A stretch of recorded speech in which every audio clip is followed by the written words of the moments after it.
Hello guys, meron tayong aayusin. Nakapag home service tayo guys kasi itong ano ni boss, faucet niya dito sa shower nag-leak. Habang naka-close siya guys, palagi natulo. So, ang gagawin natin guys ay tanggalin natin ang cartridge. Iba kasi dito guys, sa Canada guys. Hindi kagaya sa atin na meron siyang yung rubber na nilalagay guys. Dito kasi guys, buong cartridge na ang papalitan. Ito guys, panoorin nyo guys para may idea kayo kung paano ito gawin. Takpan muna itong may drain dito na butas para hindi mahulog ang screw. Ayan, tinanggal natin ang seat screw dito sa kanyang knob. Sa mga ganito guys, may build up na siya na oxidation guys, kaya medyo ingat tayo sa pagtanggal guys para hindi mabilog yung ulo ng seat screw at saka hanapan pa natin ang paraan paano tanggalin yung seat screw. Medyo may katigasan na guys kasi ang build up na oxidation sa loob is grabe na yun guys. Grabe yung oxidation sa loob. Oh shit. Ayan, tanggal na natin. Grabe ah. Clag.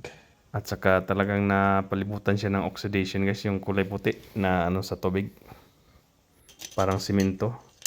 Ayan, ilinis natin ng maayos para Oxidation. ano siya guys, maluwag na pagpasok natin. Ito naman guys, ang pangalawang proseso ay tanggalin natin tong screw na nakakabit dito sa maitim na plastic. Ito yung driver niya guys. Ayan, sobrang dami din ng build up na oxidation yan guys, kaya kailangan linisin natin bago natin ikabit ulit. Ayun. Kasi pag hindi natin papalitan to ng cartridge sa loob guys, ipalaging tumutulo guys. Kaya sayang yung tubig at saka yung additional na charges doon sa tubig na binabayaran guys. Kasi sa Pilipinas guys, pwede na yung ano, saglit na siya gasket. Kaso dito guys, talaga pang matagalan to guys. Kahit 10 years, hindi mo siya kailangan palitan.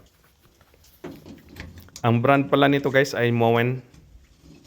Ang kagandahan sa Moen guys, kasi ang mga parts niya, dalhin mo lang doon sa tindahan na nagbibenta ng mga Moen products. Ipapalitan nila kaagad guys for free. Ayan, tanggalin natin lahat ng mga hardware niya na nakakabit. Simple lang naman to guys. Kasi ilan lang ang mga attachment nito. So tandaan lang palagi yung may ano guys, yung may litra na H and C, hot and cold. Makikita nyo naman guys bago nyo tanggalin yung ano, mga hardware. Ito guys, ito na naman ang ating ina-unscrew natin, yung kanyang cover.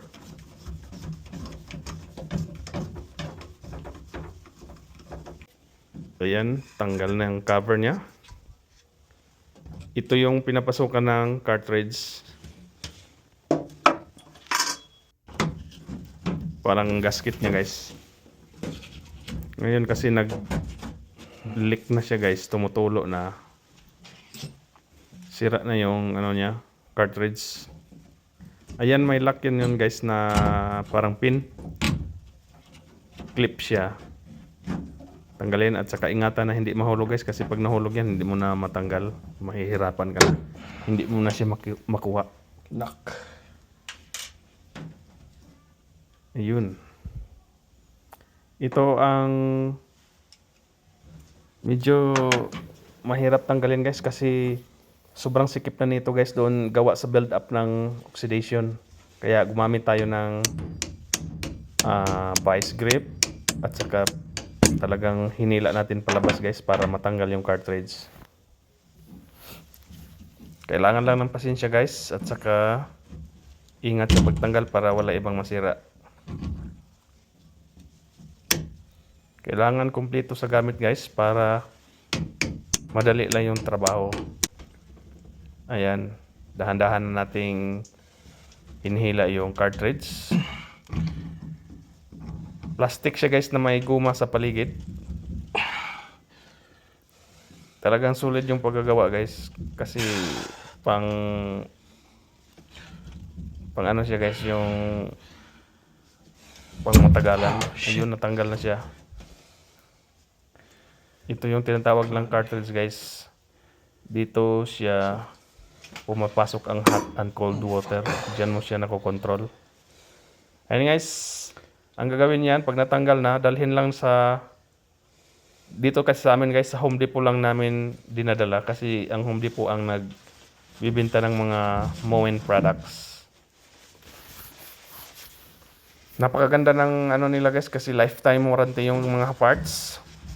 Pag nasira, tanggalin mo lang, dalhin mo sa store na nagbibenta. Ayan, linisan ng maayos yung loob ng valve guys. May mga build up yan ng oxidation. Nililihan natin to guys para talagang smooth yung pagpasok ng bago nating cartridge. Ayan, linisin ng maayos na wala ng mga oxidation sa loob. Pagkatapos punasan guys ng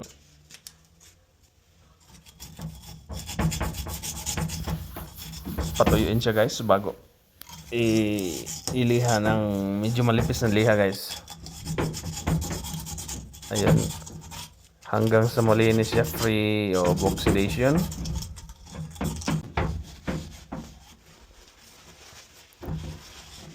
Linisan ng maayos guys para iwas damage sa bago nating cartridge. Free of charge. Ayan, dito na tayo just to sa replace this cartridge from Moen. Home Depot. Oh yeah. Libre lang yan guys. Warranty. Tanggalin nyo Free lang. of charge. Kasi pakita sa kanila Just may pull it off number from kasi your yung bawat pyesa guys. faucet. Yun ang match niya. Bring it to Yun, bigay na the sa'yo. nearest Home Depot. Yun ang kagandahan sa Moen products guys. Wow. Yun, nandito na natin, ikakabit na natin guys. Ayan ang brand new natin na cartridge. Yun ang nagko-control sa tubig guys kung ano ang gusto mo, hot and cold. At saka may lubricant siya kasama guys. Kung napapansin nyo, nung binuksan natin ang ano, at saka may isang hardware na pang ikot.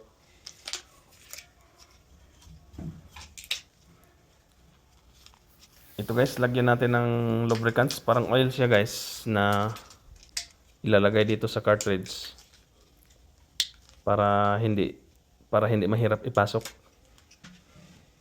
Ayun, ilalagay lang sa buong pagligid ng cartridge. Iyan. Tapos lagyan din ang loob ng valve.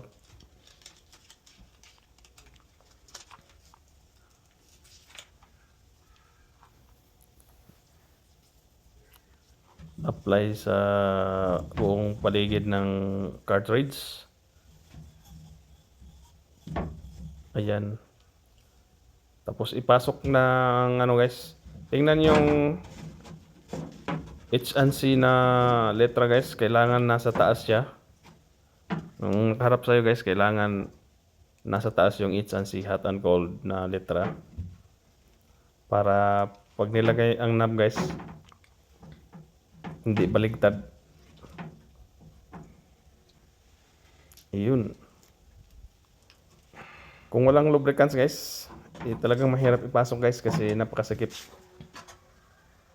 Ayun, binalik na natin tong mga hardware niya, pero bago natin ikabit, kailangan natin linisin muna guys, alisin yung mga oxidation. Kasi yun ang nagbe-build up na maging sobrang hirap na tanggalin. Para siyang simento guys. Ayan, pinupush natin ng maayos.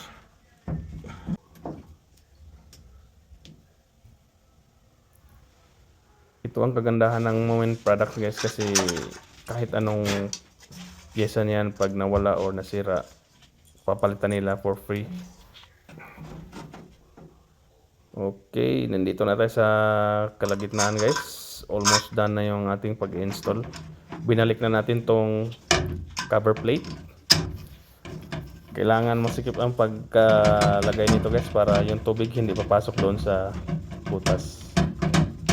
Doon sa line ng mga pipeline guys. Ayun. Hinigpitan natin ang screw.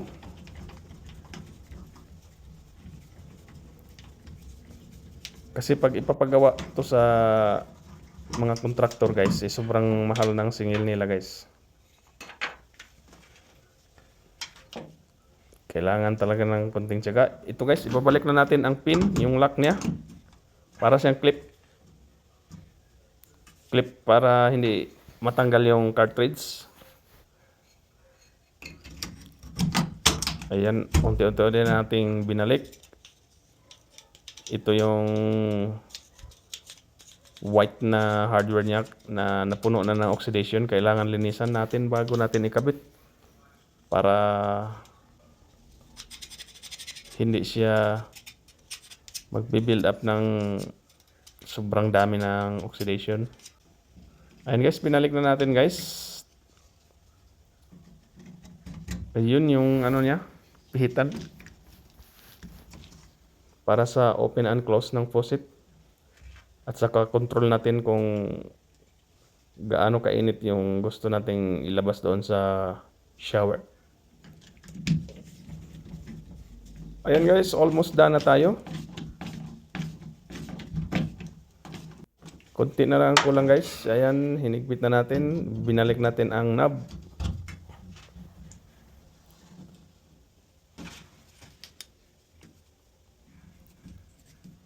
Sana ay may matutunan kayo dito guys para i-DIY na lang ninyo kung sakaling kailangan nyo na palitan ng cartridge yung mga faucet nyo.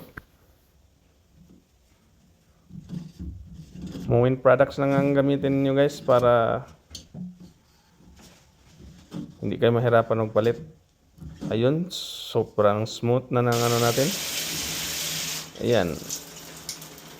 Thank you so much sa panonood guys. Sana may matutunan kayo. Until next videos, thank you.